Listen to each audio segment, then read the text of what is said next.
مفتی طارق مسعود special. تو اگر film کسی ہندو نے دیکھنی ہے تو پی کے دیکھ لو، 100% یقین آ جائے گا، اور پی کے دیکھو بغیر پیے، ایسا نہ ہو پی کے دیکھ رہے ہیں بیٹھ کے، یار وہ فلم دیکھ رہے ہیں پی کے، پھر تھوڑی سمجھ میں آئے گی، تو بغیر پی کے دیکھ لو، صحیح ہے نا۔ بعض چیزیں فلمیں سکھا دیتی ہیں۔ مجھے اس کا شارٹ کلپ کسی نے دکھایا، تو وہاں ہول سیل ریٹ پہ بھگوان مل رہے تھے، میں گیا اندر، بہت سارے بھگوان بیٹھے ہوئے ہیں اور 4 بھگوانوں پہ 1 فری مل رہا تھا۔ تو خیر میں نے کہا یار یہ عجیب سی چیز ہے، ہندوؤں میں پڑھے لکھے لوگ بھی تو ہیں۔ تو ابراہیم علیہ السلام کا بالکل یہی مکالمہ ہو رہا تھا اپنی قوم سے۔ وہ کیا کہہ رہے ہیں کہ یہ کیا تصویریں ہیں جن کے سامنے تم صبح و شام جھکے رہتے ہو۔ تو ابراہیم علیہ السلام نے اپنی قوم سے کہا یہ کیسی تصویریں ہیں، تم ان کے گرد بیٹھے رہتے ہو، چھوڑ دو ان تصویروں سے دل نہ لگاؤ۔ قالوا وجدنا آباءنا لہا عابدین، کہنے لگے ہم نے اپنے باپ دادا کو دیکھا ہے انہی کی عبادت کرتے ہوئے۔ ہندو کیوں ہندو ہے؟ اس لیے کہ ابا بھگوان رکھتے ہیں، دادا بھی بھگوان، وہ جو گھروں میں بت رکھتے تھے، اس بیس پر ہے، دلیل اور عقل کی بیس پہ نہیں ہے۔ آج کل یوٹیوب پہ ہندوؤں کے کچھ کرتب آ رہے ہیں، فیس بک پہ آتے ہیں نا کہ وہ پنڈت جی نے یہ کر کے پڑھا دیا، یہ پڑھ دیا تو وہ خبریں صحیح نکلیں، وہ کہہ رہے یار یہ تو بالکل صحیح خبریں ہیں، تو گویا غیب کا علم۔ تو خوب سمجھ لیں، جو ہندو حضرات ہیں ان کی خدمت میں گزارش کر رہا ہوں، یہ کام مسلمان مولوی کریں یا ہندو پنڈت کرے، یہ دونوں 2 نمبر ہیں، سمجھتے ہو؟ مسلمانوں میں بھی ایسے پیر و مرشد ہوتے ہیں جو بتا رہے ہوتے ہیں کہ یہ ہو جائے گا، یہ ہو جائے گا، اور ویسا ہو رہا ہوتا ہے، اور ہندوؤں میں بھی ایسے پنڈت ہوتے ہیں جو آپ کو اس طرح کے کرشمے دکھا رہے ہوتے ہیں، چاہے مسلمان روحانی علاج والا ہو جس کو میں پیار سے ٹوپی ڈرامہ کہتا ہوں، چاہے وہ پنڈت ہو، یہ دونوں 1 نمبر کے کیا ہیں؟ چور ہیں۔ یہ میں اس لیے کہہ رہا ہوں کہ ہندو برادری یہ نہ سمجھے کہ ہمارے مذہب کے رہنماؤں کو برا کہہ رہا ہے، بھائی یہ مسلمانوں میں ہو یا آپ میں ہو، یہ دونوں کیا ہیں؟ یہ کرشمے ہوتے ہیں، یہ شعبدے ہوتے ہیں، یہ شعبدے ہوتے ہیں۔ شعبدہ سمجھتے ہو؟ اب یہ ہندو لوگ گاری اردو بھی نہیں سمجھتے نا، شعبدہ نظر کے دھوکے ہوتے ہیں، یہ پہلے سے بندے رکھے ہوئے ہوتے ہیں، اپنے ہی لوگوں کو انہوں نے قائل کیا ہوا ہوتا ہے۔ چھوڑ دو، انسانوں کو فالو مت کرو، قانون سازی کرنے کا حق کس کو ہے؟ اس خدا کو ہے جس نے اس کائنات کو بنایا، اور وہ اکیلا ہے، اس کے ساتھ کوئی شریک نہیں ہے۔ پھر بھی یقین نہیں آتا، پی کے فلم دوبارہ دیکھ لو جا کے سمجھ رہے ہو؟ فلمیں دیکھنا حرام ہے، ناجائز ہے، لیکن اگر دیکھنی ہی ہے نا، جیسے ہم کہتے ہیں ڈرامہ اگر دیکھنا ہی ہے تو اردول دیکھ لو۔ تو اگر فلم کسی ہندو نے دیکھنی ہی ہے تو پی کے دیکھ لو، 100% یقین آ جائے گا، اور پی کے دیکھو بغیر پیے، ایسا نہ ہو پی کے دیکھ رہے ہیں بیٹھ کے، یار وہ فلم دیکھ رہے ہیں پی کے، پھر تھوڑی سمجھ میں آئے گی، تو بغیر پی کے دیکھ لو، صحیح ہے نا۔ بعض چیزیں فلمیں سکھا دیتی ہیں۔ مجھے اس کا شارٹ کلپ کسی نے دکھایا، شارٹ کلپ اس فلم کا نا، اس کا جو مشہور اداکار تھا، نام میں لینا مناسب نہیں سمجھتا، اس کا جو مشہور وہ تھا نا کہ اس نے وہ سموسہ 50 روپے والا بھگوان، اور پتہ نہیں کیا تھا اس میں، وہ عجیب چکر میں بیچارہ خلائی مخلوق سے آیا ہوا آدمی عجیب مصیبت میں، ٹینشن میں آ گیا نا کہ 50 روپے والا تو 100 روپے والا۔ اچھا انہی دنوں میں تھائی لینڈ گیا تھا، تو وہاں ہول سیل ریٹ پہ بھگوان مل رہے تھے، میں گیا اندر، بہت سارے بھگوان بیٹھے ہوئے ہیں اور 4 بھگوانوں پہ 1 فری مل رہا تھا۔ تو خیر میں نے کہا یار یہ عجیب سی چیز ہے، ہندوؤں میں پڑھے لکھے لوگ بھی تو ہیں، تو بھائی تم کیوں اس چیز کو فالو کر رہے ہو، کیوں اپنے مذہبی رہنماؤں کو فالو کر رہے ہو؟ ہم تو مسلمانوں کو بھی کہتے ہیں، مسلمانوں میں بھی جو 2 نمبر قسم کے مذہبی رہنما ہیں جو اپنی دکانیں چلا رہے ہیں ان کو فالو مت کرو، اس میں ہم ہندو مسلمان کی بات نہیں کر رہے، ہم کہہ رہے ہیں ایسی شخصیت کو فالو مت کرو جو تمہیں سیدھے راستے سے ہٹا رہا ہے، ایسے لوگوں کو فالو مت کرو، چاہے وہ مسلمان میں ہو چاہے وہ ہندوؤں میں ہو۔ وہ کتنی زبردست بات اس نے بتائی نا کہ میں صرف ایک خدا کو مانتا ہوں جس نے سب کو بنایا، میں صرف اس خدا کو مانتا ہوں۔ تو ابراہیم علیہ السلام کا بالکل یہی مکالمہ ہو رہا تھا اپنی قوم سے۔ وہ کیا کہہ رہے ہیں کہ یہ کیا تصویریں ہیں جن کے سامنے تم صبح و شام جھکے رہتے ہو؟ تو وہ قوم جواب میں کیا کہنے لگی، ہم اپنے باپ دادا کو ہم نے اسی پر پایا ہے۔ ابراہیم علیہ السلام اکیلے، پوری قوم ایک طرف، کتنا کانفیڈنس, کہنے لگے لقد کنتم وآباؤکم, تم بھی تمہارے باپ دادے بھی, فی ضلال مبین, بالکل واضح گمراہی میں ہیں. گمراہی ایک وہ ہوتی ہے جس جو کنفیوز کر دیتی ہے انسان کو, یار پتہ نہیں یہ ہے یا یہ ہے. جیسے ہمارے پڈے چل رہے ہوتے ہیں نا آپس میں, 8 رکعت تراویح ہیں کہ 20 رکعت تراویح, رفع الیدین کرنا ہے کہ نہیں کرنا ہے, اس میں انسان الجھ جاتا ہے. کچھ چیزیں ایسی ہوتی ہیں کہ بھائی اس میں کیا پڑھا.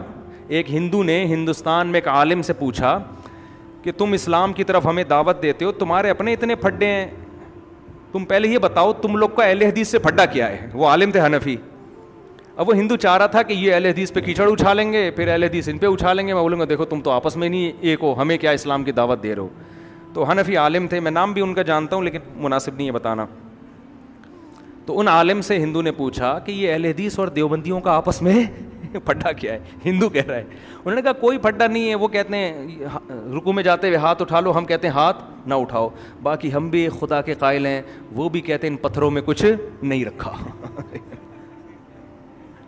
کیا خاندانی جواب.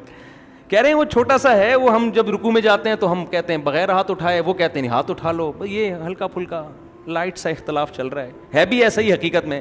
بڑھانا چاہو تو آپ اس کو کفر ایمان کا مسئلہ بنا لو, ہلکا کرنا چاہو تو کچھ بھی نہیں ہے.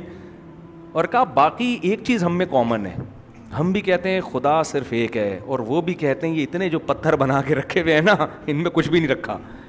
تو یہ ہے بڑی گمراہی سے. تو بھائی ہم بھی بچے ہوئے ہیں, اہل حدیث بھی بچے ہوئے ہیں. مسلمان چھوٹی موٹی چیزوں میں لڑتا ہے, مسائل کے پتھروں کو کیوں مانوں, یہ کیا ہے, اس کو تو میں نے خود بنایا, یہ تو تھائی لینڈ کے کارخانے میں بنا ہے, 4 پہ 1 فری ملا ہے,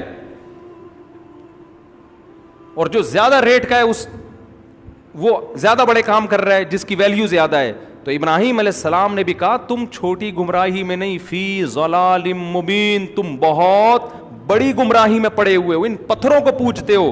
قوم جواب میں کہنے لگی اجئتنا بالحق ام انت من اللاعبین. کیا انداز ہے, اے ابراہیم آپ سیریس ہیں یا مذاق کر رہے ہیں. یعنی ان کو یہ یقین ہی نہیں تھا کہ ایک نوجوان پوری قوم کے خلاف کھڑے ہو کر اتنے کانفیڈنس سے بات کرے گا کہ تم گمراہی میں ہو. لہذا ان کو پہلی مرتبہ میں تو یقین ہی نہیں آیا. انہوں نے کہا یہ آپ سیریس ہیں. وہ میں ایک چٹکلا سناتا ہوں نا, ایک چھوڑو ابھی چٹکلا نہیں, پھر چٹکلوں میں سارا ٹائم نکل جاتا ہے, کہ اے ابراہیم آپ سیریس ہیں یا آپ مذاق کر رہے ہیں. ابراہیم علیہ السلام نے کہا نا مذاق نہیں کر رہا, ربکم رب السماوات والارض, ایک خدا ہے جس نے آسمانوں اور زمین کو بنایا. وَأَنَا عَلَىٰ ذَلِكُم مِّنَ الشَّاهِدِينَ, اور میں اس پر گواہی دے رہا ہوں. گواہ کسے کہتے ہیں, جس نے اپنی آنکھوں سے دیکھا ہو. گویا میں نے اپنی آنکھوں سے دیکھا ہے, یعنی اتنا یقین ہے جیسے اپنی آنکھوں سے دیکھا. میں تو اس پر گواہی دے رہا ہوں, اشہدو, میں گواہی دے رہا ہوں. تو جو مذاق کر رہا ہوتا ہے وہ گواہی کے لفظ استعمال نہیں کرتا, وہ قسمیں نہیں اٹھاتا.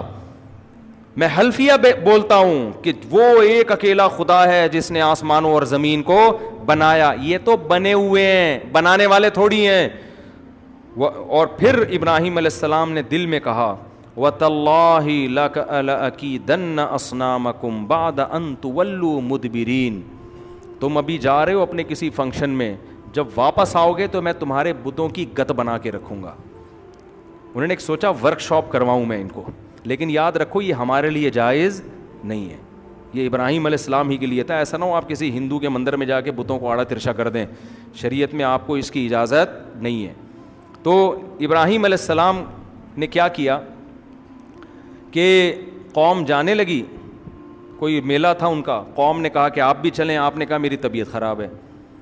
طبیعت خراب کا مطلب یہ تھا کہ یہ تمہارے بتوں کو دیکھ دیکھ کے میری طبیعت خراب ہے. یہ اس کو کہتے ہیں توریہ, کہ آپ زبان سے کوئی لفظ استعمال کر رہے ہیں, آپ اس کا مطلب کچھ اور لے رہے ہیں, سامنے والا اس کا مطلب کچھ اور. تو انہوں نے چھوڑ دیا, چلو بھائی ٹھیک ہے. تو ابراہیم علیہ السلام نے کیا کیا, جا کے فجعلہم جذاذاً, سارے بتوں کو جتنے اس کے اندر رکھے ہوئے تھے سب کو, کسی کو ٹنڈا کسی کو لنجا کر دیا, کسی کی آنکھ پھوڑ دی, کسی کے کان کاٹ دیا, کسی کے بازو کاٹ دیے. سب کا نا جو مینوفیکچرنگ فالٹ تو ان میں نہیں تھا لیکن بعد میں سب کو کیا کر دیا, فالٹ. اور جو بڑا والا بت تھا نا جو ذرا مہنگا تھا, وہ بالکل اس کو کچھ نہیں کیا, اس کے کلاڑے میں جا کے اس کے گردن میں جا کے کلہاڑا لٹکا دیا. اب جب وہ لوگ واپس میلے سے آئے ہیں کہنے لگے من فعل ھذا بآلہتنا انہ لمن الظالمین, جس نے ہمارے خداؤں کے ساتھ, بھگوانوں کے ساتھ یہ کیا وہ تو بڑا ظالم ہے. کون ہے؟ تو لوگوں نے کہا بھائی ایک ہی بندہ ان کو برا کہتا ہے جس کا نام ابراہیم ہے, اسی کا کام ہوگا یہ. تو لوگوں نے کہا سب کے سامنے لے کر آؤ تاکہ سب کے سامنے جرم کا اقرار کرے اور اس کو سزا ملے. تو ابراہیم علیہ السلام کو لایا گیا, نوجوان تھے, سب کے سامنے لایا گیا. انت فعلت ھذا بآلہتنا یا ابراہیم, اے ابراہیم آپ نے کیا یہ سب کچھ؟ ابراہیم علیہ السلام نے کہا فعلہم کبیرہم ھذا, یہ جو بڑا والا ہے نا جس کے گردن میں کلہاڑا ہے, اس نے کیا ہے. یہ کس کا کام ہے؟ اس کا کام ہے. سب کو پتا تھا, ظاہر ہے اس کا کہاں ہو سکتا ہے کام, اس کا کام ہے.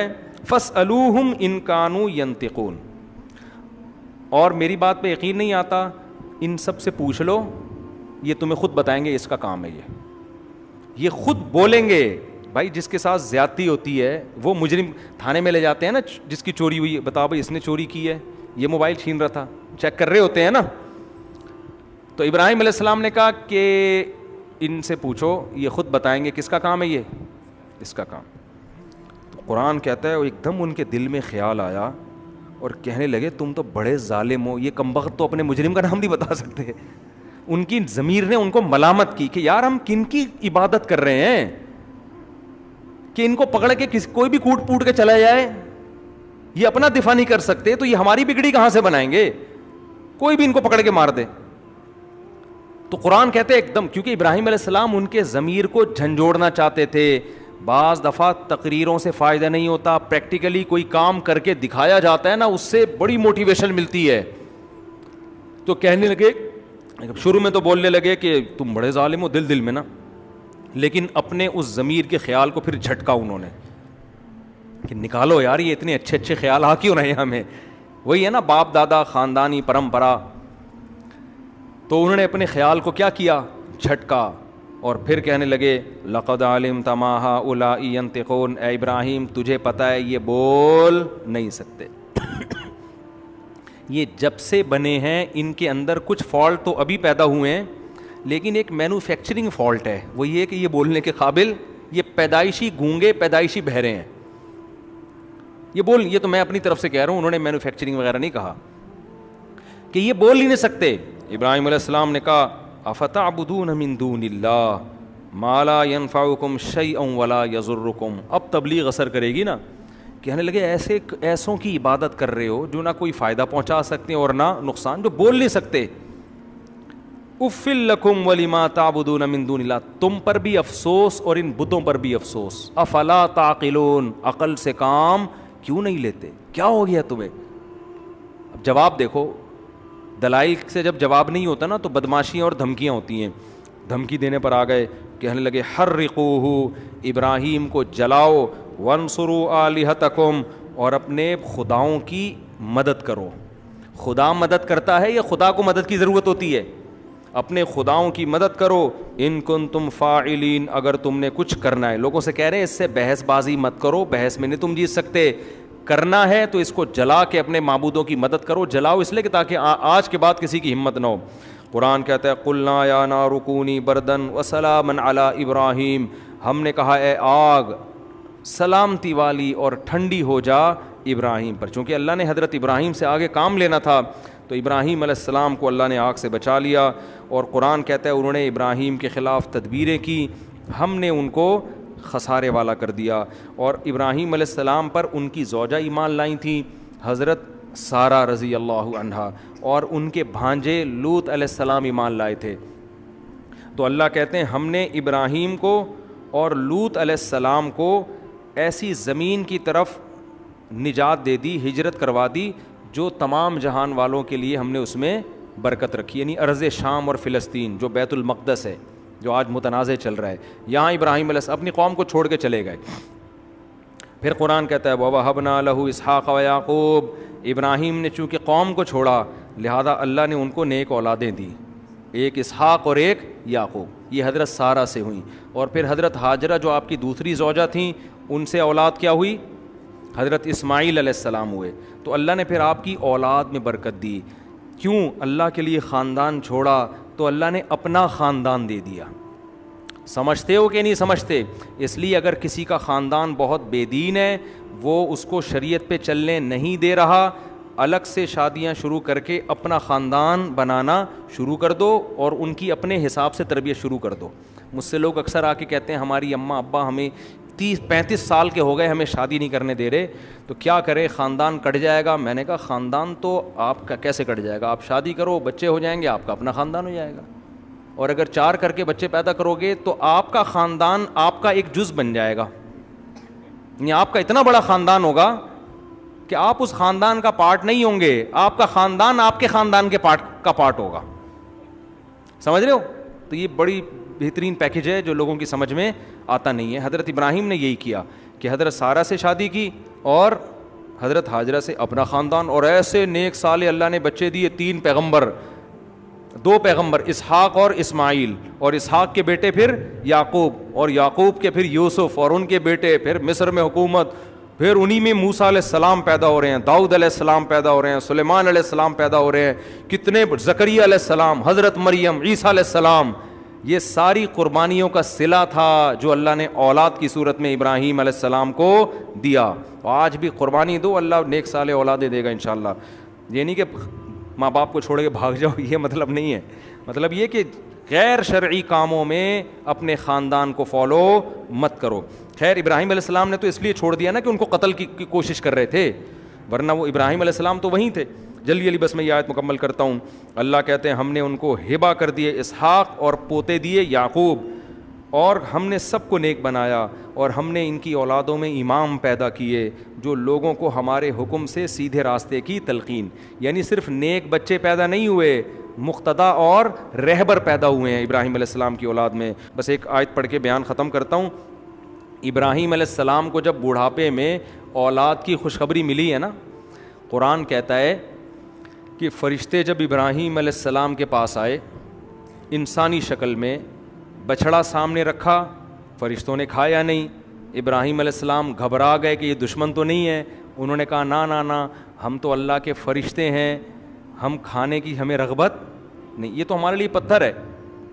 ابراہیم علیہ السلام کی جو زوجہ تھی نا بوڑھی, وہ حضرت سارہ, وہ دروازے پہ کھڑی ہوئی تھیں. بوڑھی عورتیں جو ہے نا وہ دروازے پہ کان لگا کے سن رہی ہوتی ہیں, اگر ان کو خطرہ ہوتا ہے کہ پتہ نہیں کوئی, کیونکہ انہوں نے دیکھا نا اجنبی بندے ہیں. ویسے اصولی طور پر کوئی بندہ آپ کے شوہر کے ساتھ بات کر رہا ہوں نا تو عورت کو چاہیے کان لگا کے نہ سنیں. خواتین سن رہی ہوتی ہیں, دیکھو کوئی دوسری شادی کی بات تو نہیں چل رہی کہیں, موبائل میں بھی جھانک رہی ہوتی ہیں کہ یہ ستار واقعی ستار ہے, کائنات تو نہیں ہے کہیں یہ. تو تجسس کرنا اچھا کام نہیں ہے. لیکن حضرت ابراہیم کی زوجہ دروازے پہ کیوں کھڑی ہوئی ہیں؟ خوف تھا نا کہ پتہ نہیں کوئی دشمن تو نہیں آئے ہیں, کون ہیں یہ لوگ, کبھی دیکھا بھی نہیں ان کو اس علاقے میں, اور بڑے خوبصورت جوان. تو انہوں نے کہا ہم اللہ کے فرشتے ہیں اور آپ کو اولاد کی خوشخبری سنانے کے لیے آئے ہیں کہ اللہ آپ کو بیٹا دے گا اسحاق, اور پھر بیٹے کا بھی بیٹا ہوگا, پوتا بھی ہوگا, ان کا نام کیا ہوگا؟ یعقوب. بیٹے کی بھی خوشخبری اور پوتے کی بھی. تبھی تو حضرت ابراہیم نے حضرت اسحاق کی بالغ ہوتے ہی شادی کرا دی تھی, ٹھیک ہے نا, ان کو پتہ تھا کہ اللہ ان سے بھی اولاد دے گا مجھے. تو بچوں کی جلدی شادیاں کرا دیا کرو, اس سے یہ ہوگا کہ وہ جو پوتا ہوتا ہے نا وہ بھی آپ ہی کی اولاد ہوتا ہے. سمجھتے ہو؟ لوگ کہتے ہیں تو میرے بچے کے بچے ہیں, تو آپ کے بھی تو ہیں نا وہ. تو بچوں کی جلدی شادی کرانے میں بڑا فائدہ کیا ہے, آپ کو بھی اولاد مل جاتی ہے. خیر, تو اب جب ابراہیم علیہ السلام کی زوجہ نے یہ سنا کہ فرشتے کہہ رہے ہیں کہ آپ کو اولاد ملے گی, تو قرآن کہتا ہے وہ اندر آئیں, فسقت وجہہا, ایسے ماتھے پہ یوں, جیسے عورتیں نہیں کہتی ہائے ناس, کیسی باتیں کر رہے ہو, کہنے لگی یا ویلتا, ہائے کمبختی, ہائے ناس, الیدو, میرے اولاد ہوگی, میں اتنی بوڑھی, میرے اولاد ہوگی, وانا عجوز, میں تو بڈھی ہو چکی ہوں. عجوز کہتے ہیں بالکل بڑھاپے کی انتہا کو پہنچی ہوئی. وہذا بالی شیخا، اور یہ میرا شوہر یہ بھی بڈھا ہے بھائی، اشارہ کر رہی ہیں ہاذا اشارے کی طرف، یہ بوڑھا اس کی اولاد ہوگی اور میں بھی، اور پھر ایسے نا ماتھے پہ یوں کر کے مارا ہے اور کہنے لگے ناس ہو تمہارا، تباہی ہے. تو اتنا تعجب ان کو ہو رہا تھا یہ کس طرح کی، ابھی تک تو خاموش کھڑی ہوئی تھی، بھائی ٹھیک ہے بچڑا نہیں کھا رہے، چلو سمجھ میں آتا ہے، اور جو ہے اجنبی لوگ ہیں، لیکن ابھی تک کوئی ٹینشن بھی نہیں دی. اب جو آگے باتیں شروع کر دی ہیں کہ اولاد ہوگی، تو یہ حضرت ابراہیم کی زوجہ سے یہ بات ان کی سمجھ میں نہیں آئی. یہ کیسی باتیں، اب تم نے غلط باتیں، اب میں چپ نہیں رہوں گی بھائی، اب میں خاموش نہیں رہوں. آ کے ایسے ماتھے پہ یوں کر کے مارا ہے اور کہنے لگی یا ویلتا، ہائے بدبختی، ویل کہتے ہیں بربادی تباہی کو، ہائے بربادی، ہائے تباہی، ہائے ہلاکت، الیدو میرے اولاد ہوگی، وانا عجوز میں اتنی بڈھی، وہذا بالی شیخا اور یہ میرا میاں یہ بھی اتنا بوڑھا. تو اب جو میں پوری بات بتانے کے لیے میں آیت پڑھی نا، تو فرشتوں نے کیا کہا، اتعجبین من امر اللہ، اللہ کے آرڈر پہ تمہیں تعجب ہو رہا ہے، رحمت اللہ وبرکاتہ علیکم اہل البیت، اے گھر والو تم عام لوگوں کی طرح نہیں ہو، تم تو سلیکٹڈ خاندان ہے تمہارا، تم نے شرک کے راستے کو چھوڑا، تمہارے گھروں میں سخاوت ہے.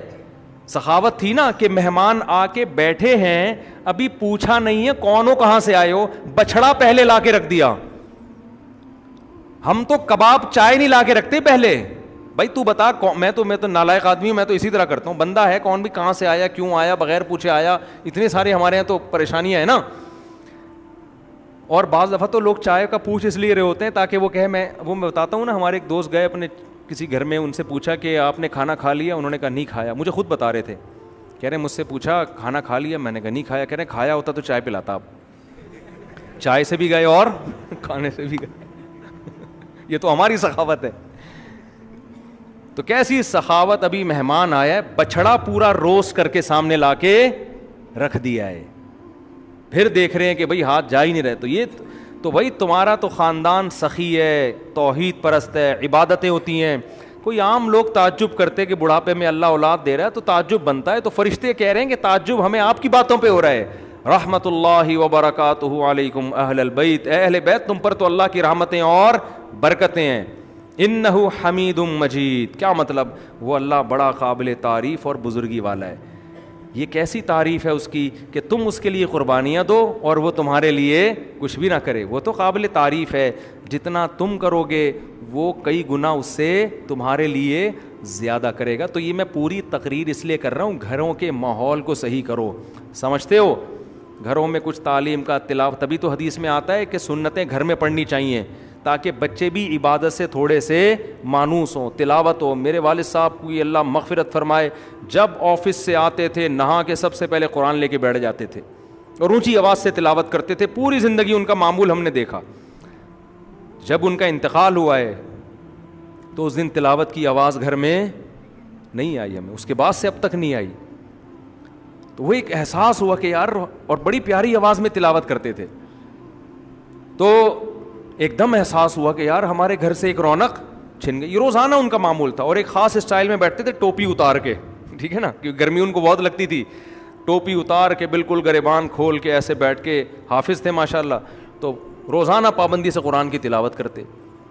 تو جب انتقال ہوا، اور انتقال سے پہلے بھی تلاوت کر کے گھر سے گئے ہیں، پہلے تلاوت کی گھر میں، پھر تلاوت ختم کر کے وضو کیا، نماز پڑھنے کے لیے گئے. عشاء کی نماز میں بیٹھے ہوئے صف ہی میں ہارٹ اٹیک ہوا اور اسی میں ان کا انتقال ہو گیا. اللہ تعالیٰ مغفرت فرمائے. تو میں جو اصل بات عرض کر رہا ہوں کہ گھر میں تلاوت کا معمول ہوگا، نماز کا معمول ہوگا، بچے بھی یہ چیزیں کیا کریں گے، اڈاپٹ. اور اگر گھر میں ہر وقت ٹی وی چل رہا ہے، ہر وقت ڈرامے چل رہے ہیں، تو میرے بھائی پھر گھر میں برکتیں نہیں ہوں گی. عمل کی توفیق دے. جلدی سے سوال پڑھ لیتا ہوں. فرض نماز کی تیسری چوتھی رکعت میں امام کے پیچھے فاتحہ پڑھنا کیسے ہے؟ فرض نماز کی چاروں رکعتوں میں امام ابو حنیفہ کے نزدیک امام کے پیچھے خاموش کھڑا رہا جائے گا. اس کے دلائل کئی بار میں دے چکا ہوں. آج 19ویں رکعت میں سجدہ کیوں نہیں کیا گیا؟ اب کہاں وہ آیت دوبارہ پڑھائی جائیں گی 19ویں رکعت میں؟ 19ویں رکعت میں جو یہ جو آیت ہے نا، یا ایھا الذین آمنوا ارکعوا واسجدوا واعبدوا ربکم وافعلوا الخیر لعلکم تفلحون، یہ والی آیت پہ سردہ امام ابو حنیفہ اور یہ فقہ حنفی میں نہیں ہے, امام شافعی کے نزدیک سردہ ہے. اور ایک دوسری آیت ہے جس میں امام ابو حنیفہ کے نزدیک نہیں ہے, امام شافعی کے نزدیک. تو اس پر تو اتفاق ہے کہ قرآن میں 14 سردیں ہیں, لیکن ایک آیت کے بارے میں اختلاف ہے کہ یہاں ہے یا وہاں ہے. تو اس لیے چونکہ یہاں فقہ حنفی کو فالو کیا جاتا ہے اس لیے اس پہ سجدہ نہیں کیا. ویسے بھی سردے والی آیت کے فوراً بعد اگر رکوع کر لیں تو وہ ویسے ہی سجدہ ادا ہو جاتا ہے. تو اگر کوئی شافعی فقہ کبھی ہے تو وہ جب رکوع کر لیا تو وہ آٹومیٹیکلی سجدہ ادا ہو گیا. کہاں ہیں بس چلو. سبحانک اللہم و بحمدک نشہد ان لا الہ الا انت نستغفرک و نتوب.